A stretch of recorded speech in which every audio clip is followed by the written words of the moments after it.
What's up, y'all? So I waited till the end of today to make this video, but I'm just gonna make the video and publish it, not gonna edit or anything.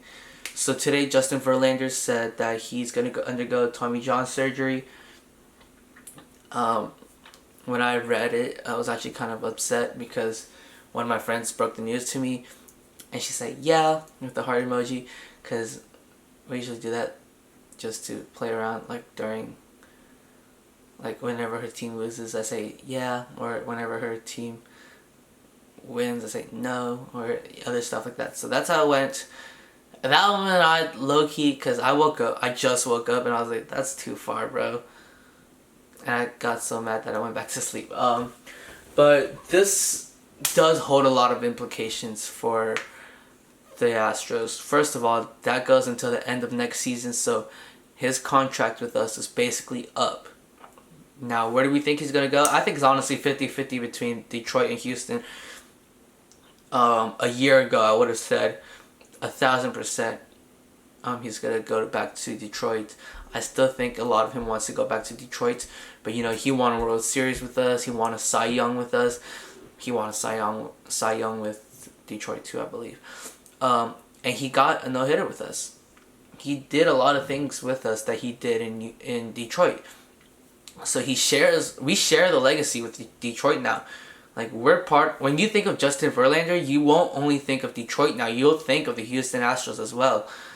But then again, if you think of a lot of things, you'll think of the Astros because of that scandal. But anyways, I don't know where he's gonna go. I think, honestly, I really think he's gonna go to Houston.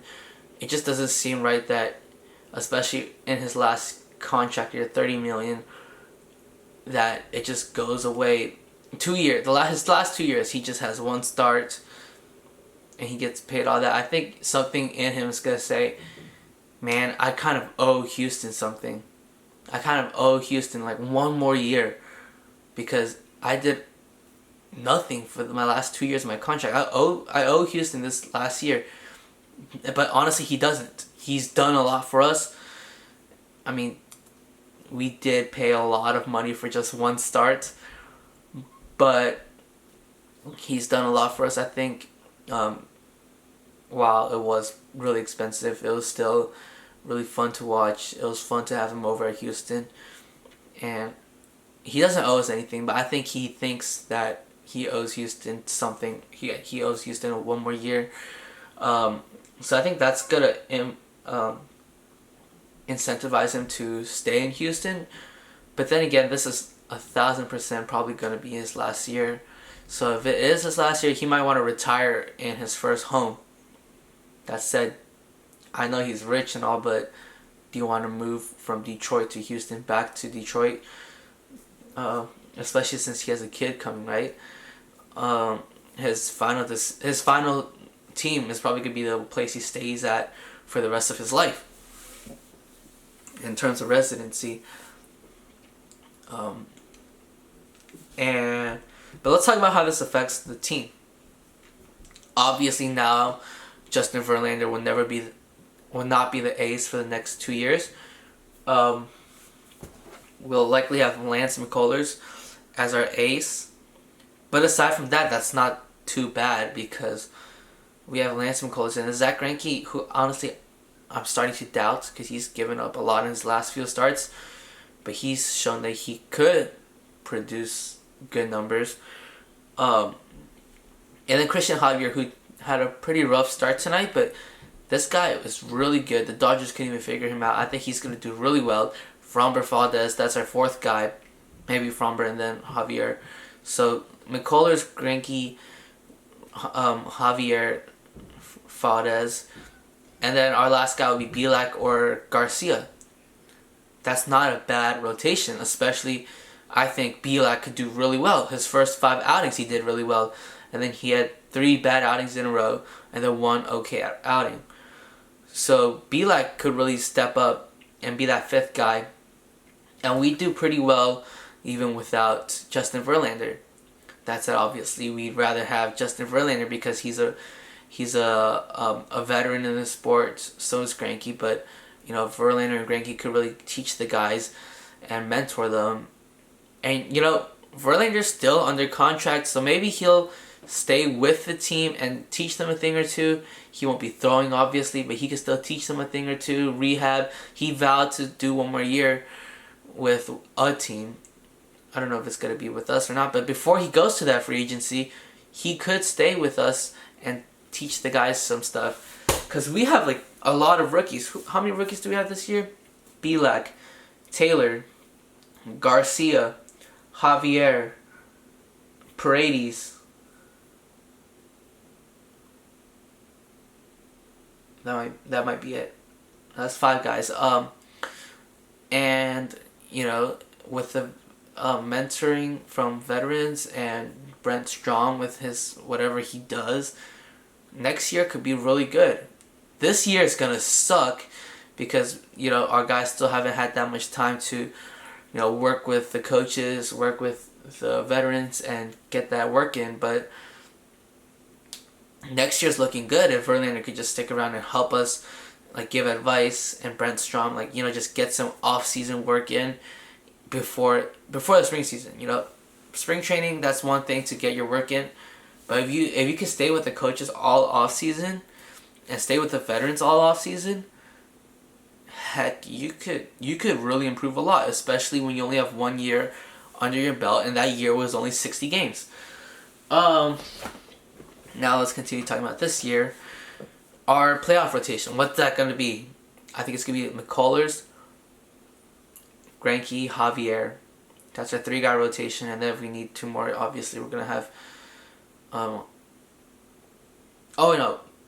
McCullers, Greinke, and Valdez, and then if we need another guy, Javier, and then if we really need another guy, I'd stick with Garcia, even though he got rocked against the D-backs.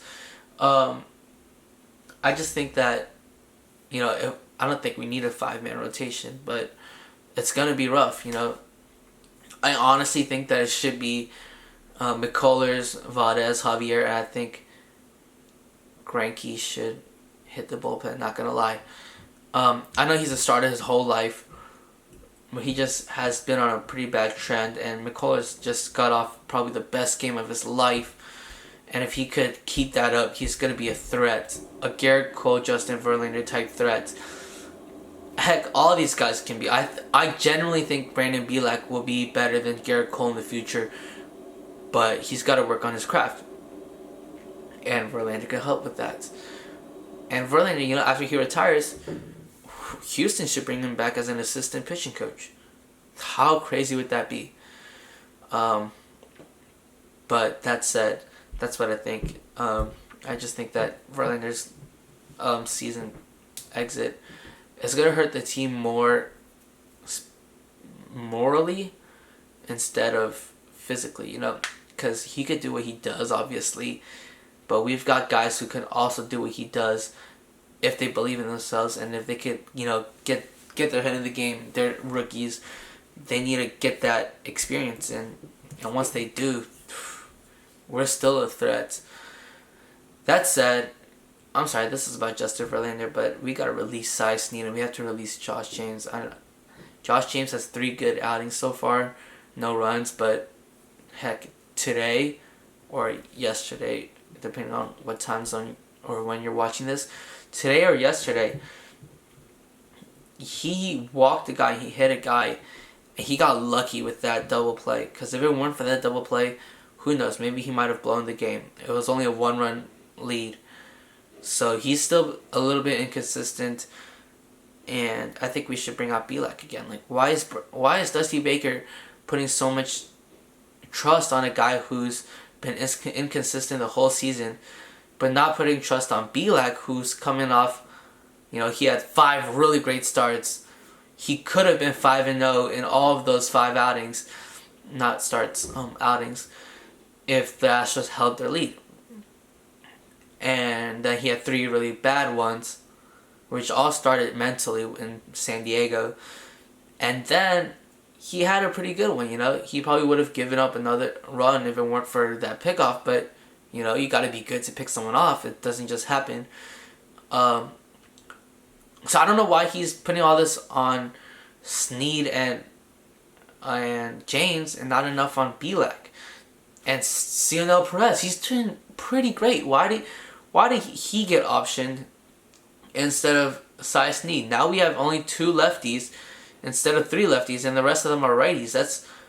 That's not a really good balance, in my opinion. We need to get another lefty, and we should have optioned Cy Snead instead of Cionel Perez. But that's what I think. Thank you for watching. Yeah.